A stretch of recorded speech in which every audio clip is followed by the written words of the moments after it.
영어를 잘하셨던 것 같습니다. 그래서 미국 선교사들과 함께 전국을 다니면서 교회를 많이 이제 개척을 하신 분이죠. 외정시대 때에 교회를 많이 개척을 하셔서 약 35개 교회를 개척을 하셨다니까 아마 큰 일을 많이 하셨죠. 근데 외정 말기에 우리 모두가 다 가난할 때니까 이분이 아마 폐결핵에 걸리셨던 모양입니다. 그래서 금강산 온정리에 요양을 떠나셔서 그곳에서 요양을 하시는 중에 전국에서 초등학교, 중학교 학생들이 금강산으로 수학여행을 오는데 거기 있는 여관들이 그 수학여행 온 학생들에게 이익금만 많이 남기려고 그러지 부실하게 먹이는 걸 보고 목사님이시니까 내가 저들을 좀 잘 먹여야 되겠다. 그래서 이제 온정리에다가 여관을 만들어 놓고 전국에서 오는 그 수학여행단들을 당신의 집에서 재우고 많이 먹였답니다.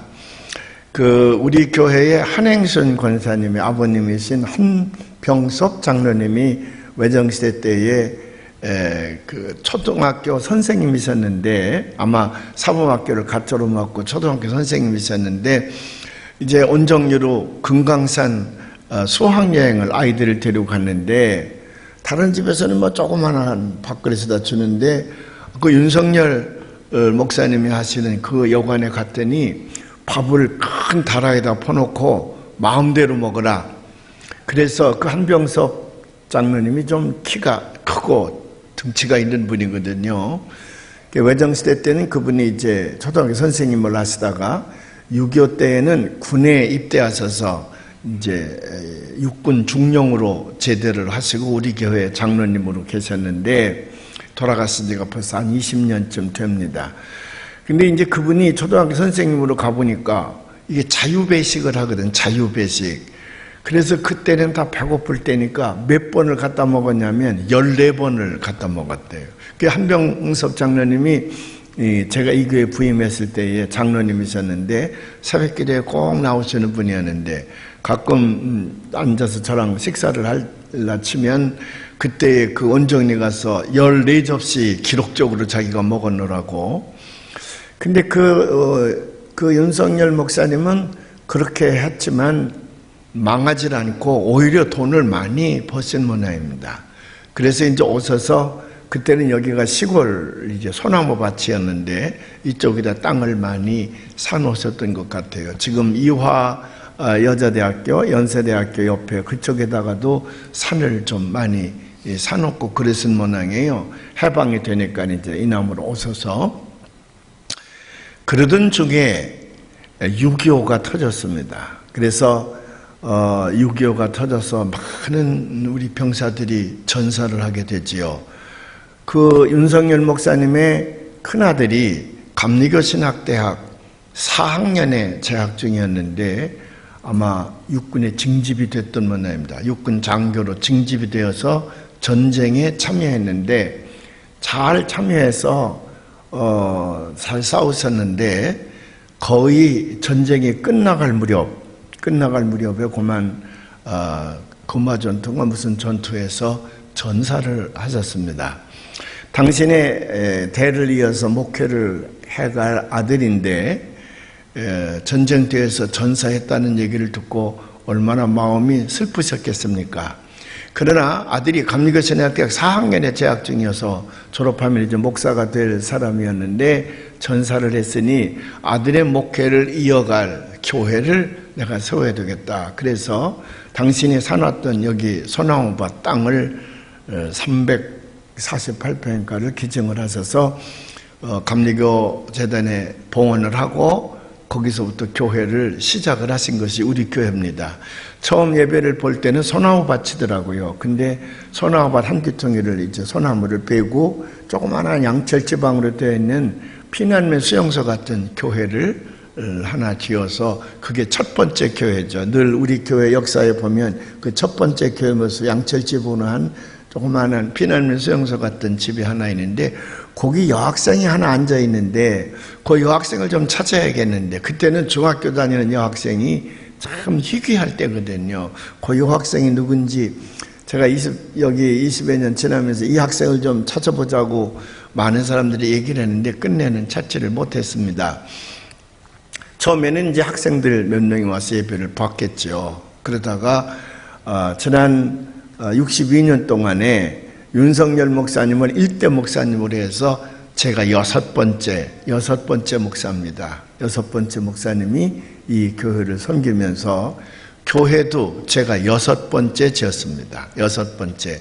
이제 한 번 짓고 교회가 부흥하니까 또 그거 헐고 다시 짓고 또 이쪽이 구역 정리가 되니까 그 산이 다 없어지고 평지가 되니 그때는 이제 산이었는데 산이 없어지니까 또 구역 정리가 된 다음에 또 교회를 한 번 짓고 그러다가 1981년도에 아마 빨간 벽돌로 되어져 있는 제법 큰 교회를 지었었는데 제가 오고 나서 교회가 많이 부흥하게 되고 또 그쪽은 골목으로 들어가는 곳에 위치하고 있어서 넓은 이곳 우리 역천 오거리에 마침 땅이 나와서 이것을 사서 우리가 교회를 짓게 됐습니다. 200억 원이 넘는 큰 돈을 들여서 이 교회를 지었는데 오늘 특별히 감사를 드리는 것은 이 교회를 짓느라고 우리 사랑하는 많은 교우들이 정말 헌신하고 희생하셨습니다. 헌금을 제일 많이 한 분은 약 3억 5천만 원 건축 헌금을 드린 분이 두세 분 있는데 우리 특별히 장로님들이 헌금을 많이 하셨고 권사님, 집사님들도 헌금에 참여해서 이 교회를 여기에다가 건축을 해서 명실공히 대한민국에서는 그 교회 위치가 제일 좋은 교회 중에 하나입니다. 오거리에 옆에 또 큰 공원이 들어서게 되고 또 전철역이 이곳에 들어서게 돼서 우리 교회의 입지적인 조건은 얼마나 좋은지 몰라요. 다만 우리가 열심히 이제 하나님 앞에 헌신해서 이 교회를 더욱 부흥시키고 성장시켜서 세계 선교의 중심이 되고 또 민족을 이끌어가는 그런 민족 성전의 역할을 감당하는 교회가 되기를 우리는 간절히 기도하고 또 그렇게 참여해야 될 줄로 믿습니다. 오늘 특별히 뜻깊은 것은 제가 지난 44년 동안 사역을 했는데 아마 제가 마지막으로 이 교회 창립 62주년 기념 예배를 집례하고 내년에는 이제 새로운 담임 목사님이 오셔서 63주년 기념 예배를 집례하게 될 것이어서 내가 목회하는 동안에는 마지막 교회 창립 기념주일을 오늘 집례하는구나 그런 생각이 들어서 어제 저녁에는 감회가 매우 컸습니다. 오고 오는 세대 동안에 사람들이 이 교회를 통해서 이제 지나가고 또 이 세상을 살게 되지요. 수많은 사람들이 이 교회 안에 와서 하나님 앞에 예배하게 될 때에 하나님의 큰 축복도 받고 주신 사명도 잘 감당하는 그런 교우들이 될 줄로 믿습니다. 우리 교회가 자랑스러운 것은 교회라는 것은 역시 사람들이 세우는 곳이기 때문에 사람들이 서로 이견이 맞지 않으면 풍파를 만나게 되거든요. 갈등을 빚게 되고 그래서 교회가 뭐 두 파가 나뉘어졌느니 세 파가 나뉘어졌느니 또 담임 목사님이 교인들과 불행한 관계를 맺고 강제로 이 교회를 이임하고 떠나신다든지 그런 사람들이 모인 것이기 때문에 하나님의 뜻과는 반대로 사람들에 의해서 뭔가 조금 좋지 않은 일들이 일어나게 마련이거든요. 그런데 우리 교회는 지난 62년 동안 그런 분란이 한 번도 없었던 은혜와 평강이 넘치는 교회였습니다. 저는 이런 교회를 지난 23년 동안 담임하고 있었던 것은 하나님께서 제게 주신 큰 축복인 줄로 믿습니다. 제 전임자인 한양희 목사님도 오랫동안 목회를 하셨고 그 전에는 3년 4년씩 담임을 하셨는데 그건 그때의 감리교회가 파송제도였습니다. 그래서 3년 내지 4년이 되면 무조건 감독님들이 다른 곳으로 파송을 하기 때문에 교회 목사님들이 많이 바뀌셨죠. 무조건 파송을 했습니다. 4년이 지나면 다른 교회로 파송을 했기 때문에 목사님, 전도사님들이 파송을 받아서 옮겨오게 됐었고 1974년부터 감리교회가 파송제를 없애고 교회와 감독이 서로 의논해서 교회가 목사님을 청빙하면 감독은 별 하자가 없으면 그 목사님을 그 교회에 파송하는 그런 혼합제도를 우리가 받아들였기 때문에 제 전임 목사님이신 한양희 목사님이 돌아가실 때까지 이 교회를 담임하고 계셨고 저도 은퇴할 때까지 이 교회를 담임하게 돼서 얼마나 감사한지 몰라요. 우리 교회가 그런 나쁜 전통을 가지고 있었더라면 저도 몇 번 쫓겨났을지 모릅니다. 사람들이 자기 마음에 안 맞으면 나가라 그러고 들어오라 그러고 그럴 가능성이 있거든요. 근데 우리 교회는 그런 전통이 한 번도 없기 때문에 모든 교우들이 합심해서 교회를 잘 섬겨와서 오늘에 이르렀기 때문에 제가 얼마나 감사를 드리는지 모릅니다. 여러분들도 마찬가지입니다. 여러분들도 이 세상에 얼마나 많은 교회들이 있습니까? 그럼에도 불구하고 다른 교회가 아닌 우리 교회에서 하나님 앞에 신앙생활을 하고 있다는 것은 하나님에게 여러분들에게 주신 특별한 은총이요 축복인 줄로 믿습니다.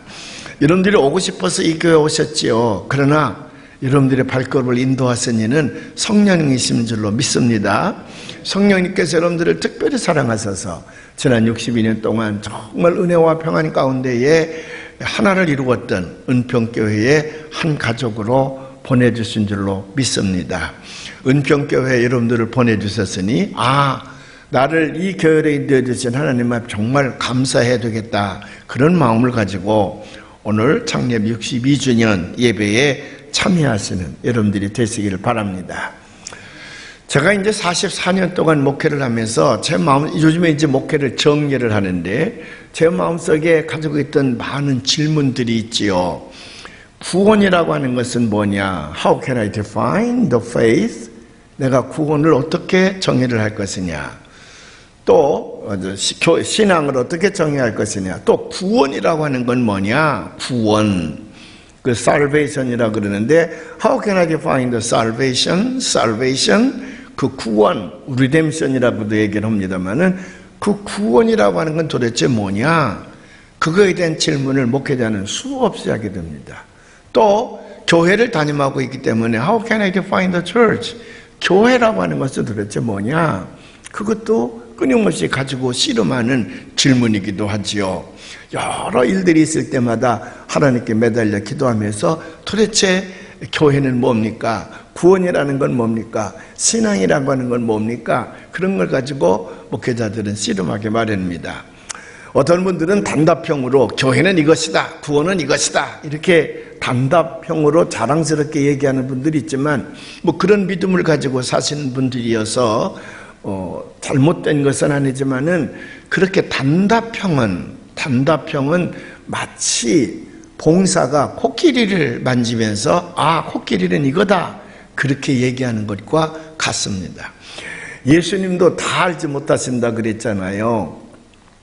이스라엘이 회복되면 언제니까 예수님을 따르던 제자들이 마지막 예수님께서 하늘로 승천하실 때 답답하니까 예수님께서 말씀하시지 않고 그냥 하늘로 올라갔으면 안 되잖아요. 그래서 이스라엘의 회복이 언제쯤입니까? 제자들 마음속에 가장 그 큰 질문이었지요. 물어보니까 예수님께서 말씀하시기를 그 시기와 때는 하나님 아버지의 권한에 두셨으니 너희들 알 바가 아니다. 나도 모른다. 나도 언제 어떻게 될지 나도 모른다. 다만 우리는 사명자로 땅끝까지 복음의 증인의 삶을 살면 되지 그 시기와 때를 알려고 하지 마라. 그 예수님께서 우리에게 말씀하신 것인데 우리는 하나님의 뜻을 다 알 수는 없습니다. 어떻게 하나님의 뜻을 다 알겠습니까? 그래서 어거스턴이라는 사람은 말하기를 어린아이가 어머님 품 안에서 젖을 빨고 있을 때에는 어머니의 전체의 모습을 모르는 법이다. 자기가 젖을 빨고 있는 그 상황만 알지 우리 어머니가 전체에 어떻게 생기셨는지 우리는 모른다. 우리는 하나님 품속에 살고 있기 때문에 하나님의 전체의 뜻도 모르고 그 모양도 우리는 모른다. 다만 내가 그 하나님과 관계를 맺으면서 주시는 은혜 가운데에 사는 것뿐이다. 어거스틴의 말씀이 옳은 말씀입니다. 교회라고 하는 게 도대체 뭐냐? 그 교회라고 하는 것을 단답형으로 The church is 뭐뭐 이렇게 단답형으로 우리가 얘기할 수는 없습니다. 우리 교회가 창립된 지 62주년이 된 오늘이지만은 우리 교회는 이것이다 그렇게 내놓는다고 하는 것은 우리가 하나님의 그 전체의 뜻을 알지 못하기 때문에 우리에게는 무리입니다. 우리가 교회라 그럴 때에 이 말이 처음 쓰여지게 된 것은 예수님께서 처음 쓰셨습니다. 언제 쓰셨냐면 제자들 데리고 가이사라 빌립보에 갔습니다. 세상 사람들이 나를 누구라 하더냐, 뭐 선지자라 그럽니다, 모세라 그럽니다, 여러 가지로 얘기를 하지요. 그때 예수님께서 제자들에게 너희는 나를 누구라 하느냐 그랬더니 그 수제자였던 베드로, 그는 용기 있고 성질이 급한 사람이었습니다. 그게 앞에 탁 나서면서 대답을 하지요. 주는 그리스도시요 살아계신 하나님의 아들이니이다. 예수님은 너무 기뻤습니다.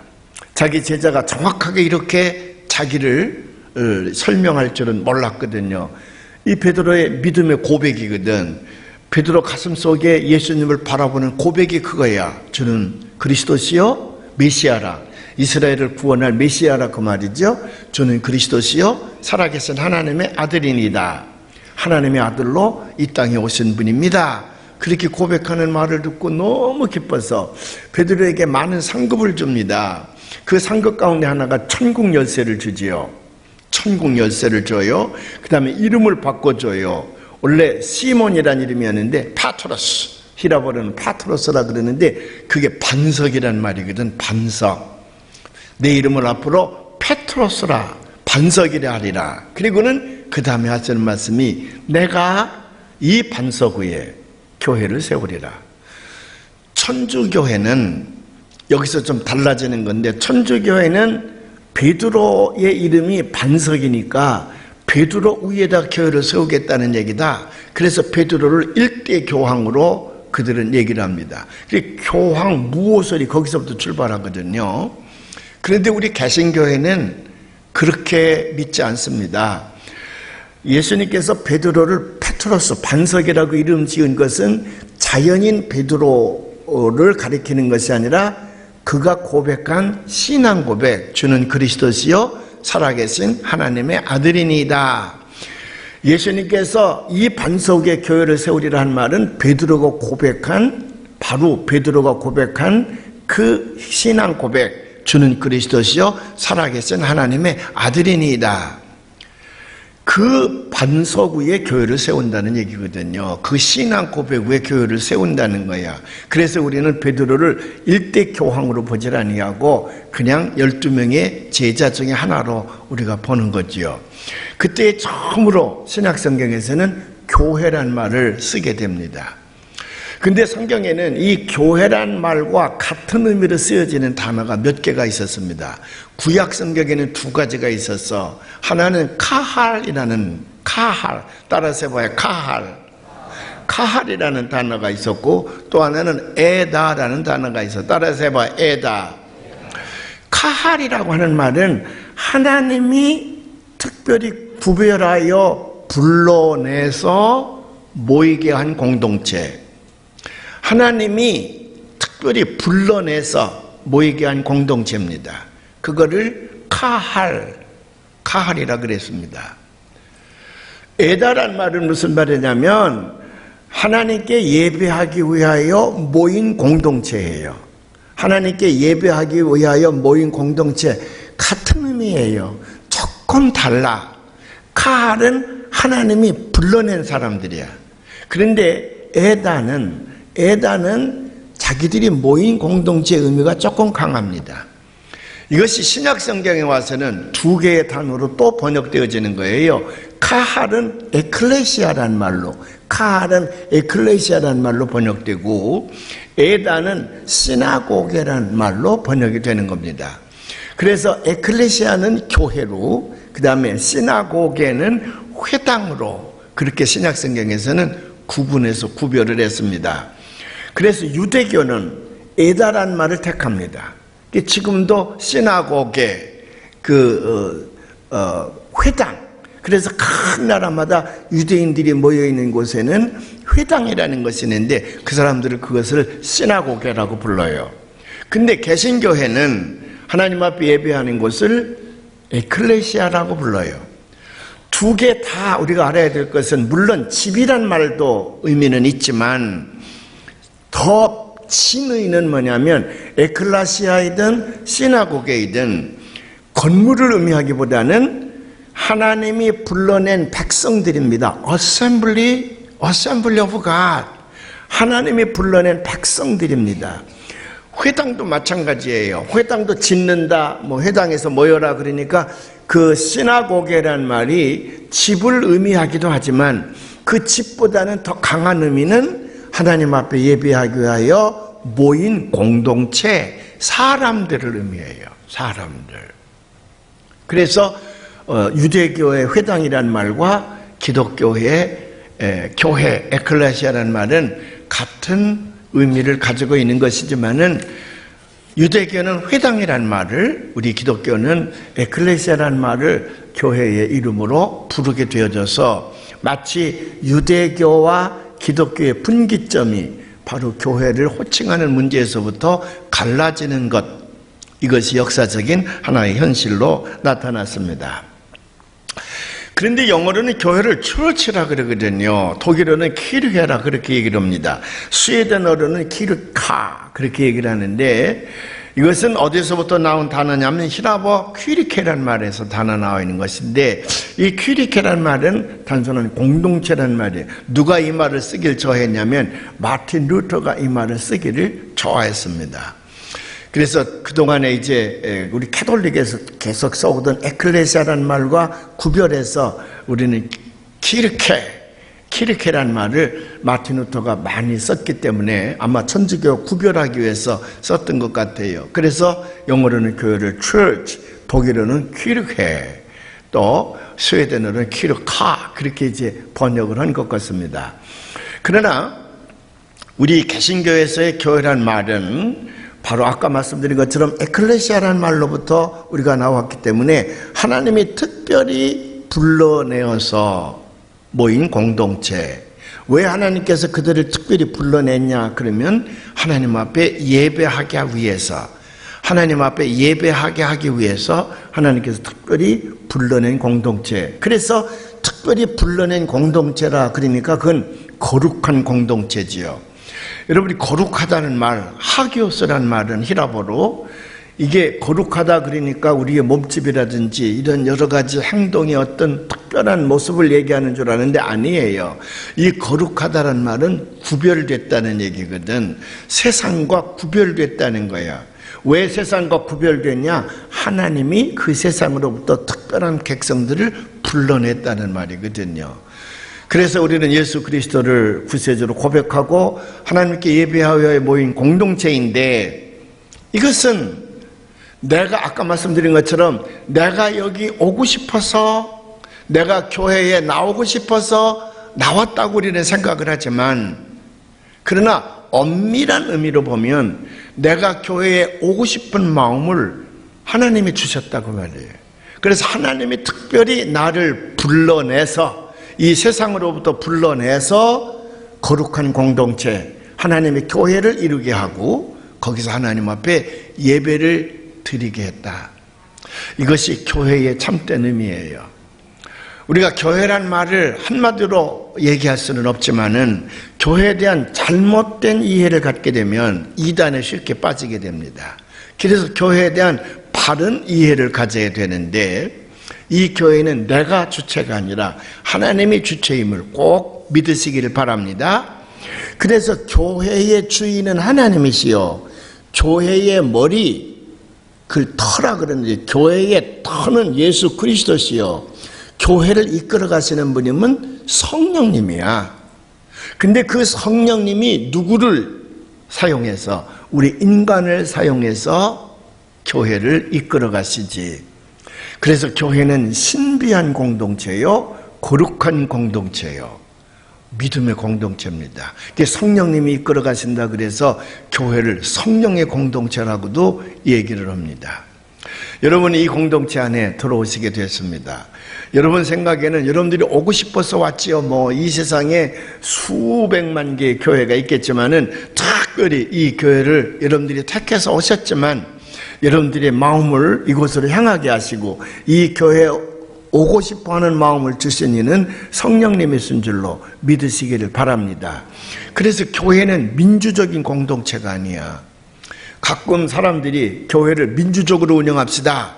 이제 교회들이 손을 들어서 민주적으로 운영하자 그러지요. 아니에요. 교회는 민주적으로 사람들만이 교회의 주인이 돼서 운영된다 그러면 그건 교회가 아니라 사람의 공동체지. 교회는 성령님이 인도하시는 거거든요. 그래서 어떤 문제를 결정하고자 할 때에 우리 모두는 다 그 문제를 놓고 하나님 앞에 기도해야 돼요. 열심히 기도하고 성령님의 뜻이 어디인지를 우리가 알아야 됩니다. 그럴 때에 성령님이 우리를 인도하셔서 좋은 방향으로 인도해 주시는 줄로 믿습니다.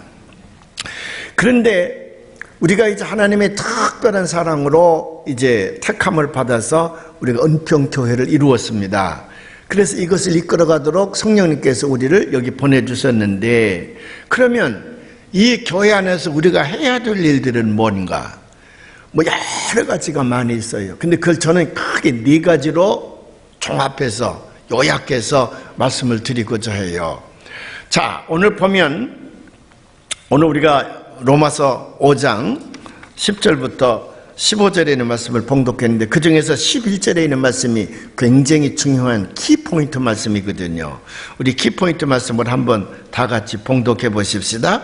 이미 놓인 기초는 예수 그리스도이심으로 아무도 다른 기초를 놓을 수가 없습니다.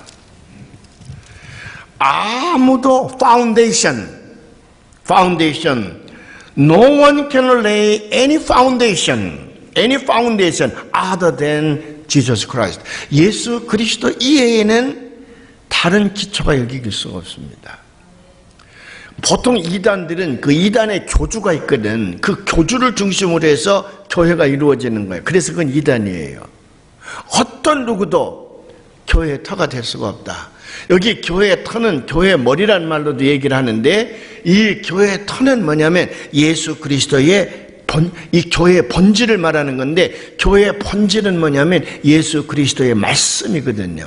그래서 교회는 다른 사람의 말씀 위에 서는 것이 아니라 예수 그리스도의 말씀 위에 서는 거예요.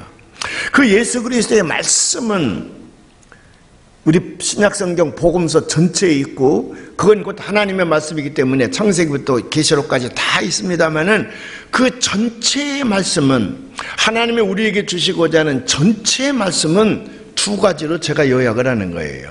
첫째는 하나님을 영화롭게 하고, 그래서 여러 번 말씀입니다. To praise the Lord. 하나님을 영화롭게 하고 하나님 앞에 영광을 돌리라, 그 말이에요. 창조주 하나님, 네 생명의 창조주신 하나님 앞에 영광을 돌리라. 하나님이 우리를 창조하신 목적이 영광을 받으시기 위함이거든요.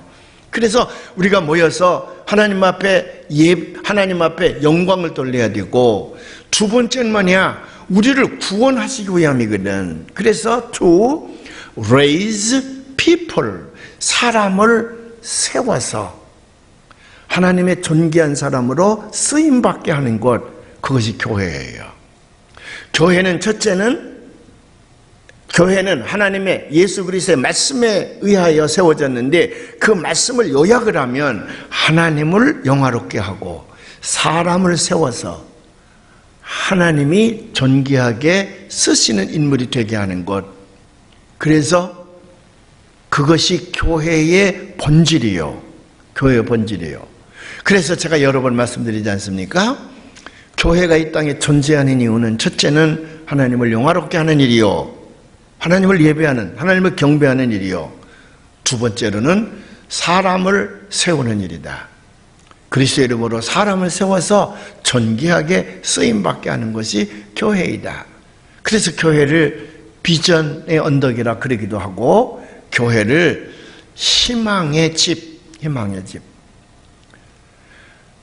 그래서 옛날 터툴리안이라고 하는 교회 사가는, 교회는 하나님이 쓰시는 인물들을 낳아서 잉태하여 낳아서 길러내는 여인의 자궁과 같은 역할을 해야 된다. 그것이 교회가 이 땅에서 해야 될 일이다. 터툴리안이 그렇게 우리에게 가르쳤습니다.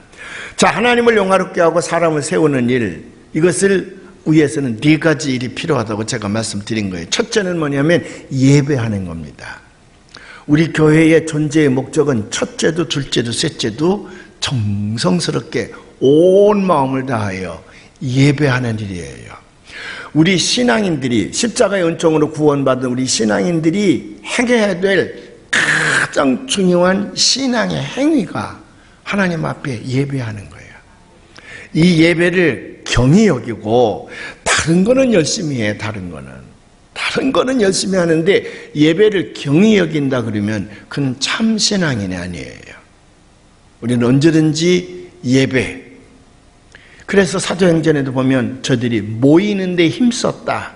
그 왜 모였겠어요? 예배 드리기 위해서 모였지. 예배는 왜 중요하냐? 예배학자들은 정의를 내리기를, 예배는 그 예배를 통하여 glorifying God, 하나님 앞에 영광을 돌리고, glorifying, 하나님 앞에 영광을 돌리고, 그 다음에 sanctifying the people, 사람을 성화시킨다고 말이에요. 성령님 임재하여서 우리 예배를 받으시면서 우리를 거룩하게 하신다, 성화시킨다. 그래서 예배는 참 중요한 거예요. 여러분, 예배를 정성껏 드리시는 여러분들이 되시기를 주님의 이름으로 축원을 합니다. 두 번째는 우리는 교회에 모여서 뭐 하냐 그러면 그리스도의 십자가의 사랑을 본받아서, 그리스도의 십자가의 사랑을 본받아서 서로 사랑하는 공동체예요. 사랑의 공동체. 그래서 저는 caring community, 돌보는 공동체, 또는 loving community, 사랑하는 공동체. 우리 교회는 사랑하는 공동체예요. 제가 아까도 말씀드렸잖아요. 우리 교회가 자랑스러운 것은 지난 60년 동안에 한 번도 갈등이나 풍파 없이 은혜와 평강 가운데 잘 지내왔다고요. 목사님과 교인들 간의 관계도 그렇고, 교인들과 교인들 간의 관계도 우리 교회는 한 번도 분란을 내본 적이 없습니다. 의견이 얼마나 달라. 교인마다 다 의견이 다르지.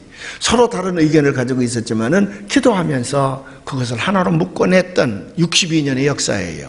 얼마나 훌륭한 역사를 우리가 가지고 있는지 모릅니다. 사도행전 2장 44절과 44절부터 47절에 있는 말씀을, 초대교회가 어떤 모습이었는가를 우리 한번 봉독을 해보십시다. 다 같이 큰 목소리로 봉독을 해봐요.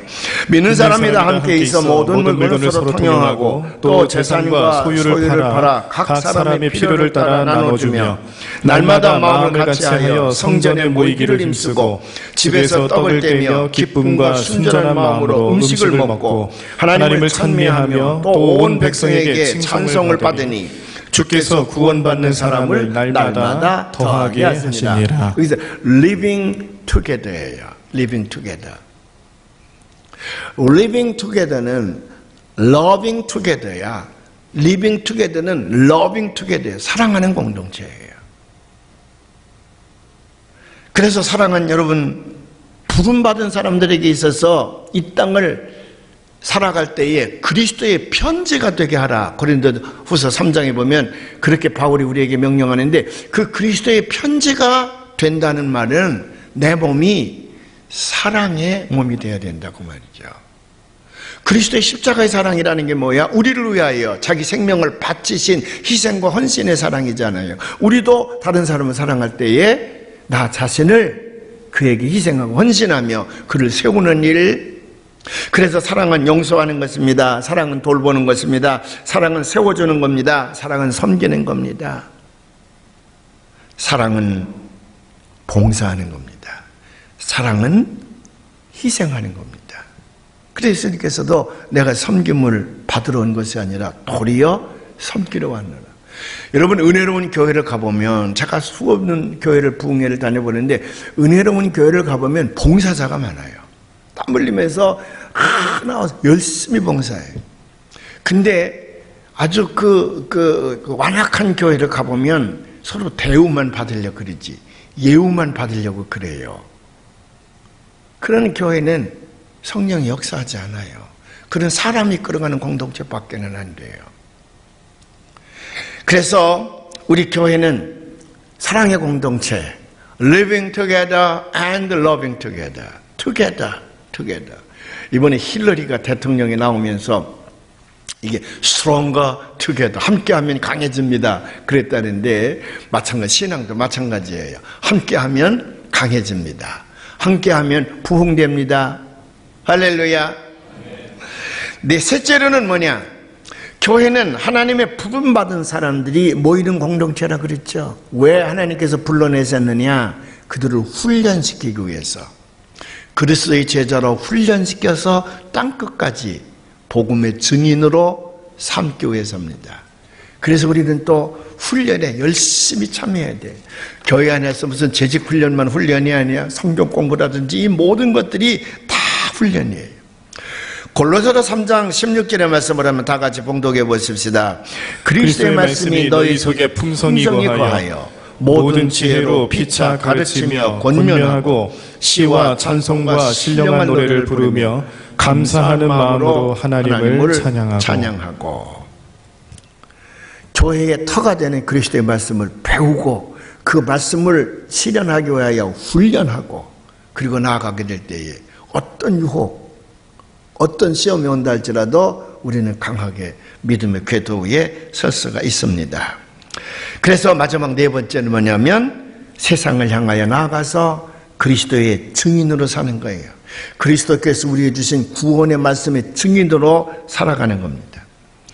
예수님께서 유언의 말씀이 두 곳에 기록되어져 있는데, 하나는 마태복음 28장 19절부터 20절까지고 또 하나는 사도행전 1장 8절에 기록되어져 있는데, 우리 다 같이 한번 봉독해봐요.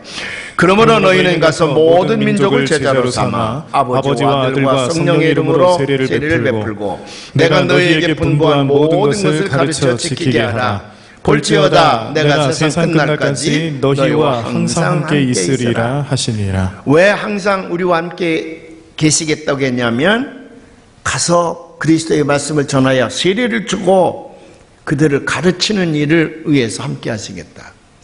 또 사도행전 1장 8절에 이렇게 말씀하십니다. 봉독해 보십시다. 오직 성령이 너희에게 임하시면 너희가 권능을 받고 예루살렘과 온 유대와 사마리아와 땅끝까지 이르러 내 증인이 되리라 하시니라. 땅끝까지 그리스도의 말씀의 증인으로 삼기 위해서 우리를 불러내셨다. 그래서 우리 교회는 성령의 공동체이며 동시에 어떤 공동체냐 그러면 우리는 사명의 공동체예요. 미션 커뮤니티예요. 사명의 공동체입니다. 우리에게 주어진 사명은 때를 어떤지 못든지 그리스도의 복음을 전해서 한 명이라도 더 예수 믿게 하는 거거든. 여기서 땅끝이라 그러니까 저 땅끝, 아프리카만 땅끝인 줄 아는데 아니요. 내가 서 있는 곳이 땅끝이요. 내가 서 있는 곳이 땅끝입니다. 내 발이 미치는 곳이 땅끝이에요.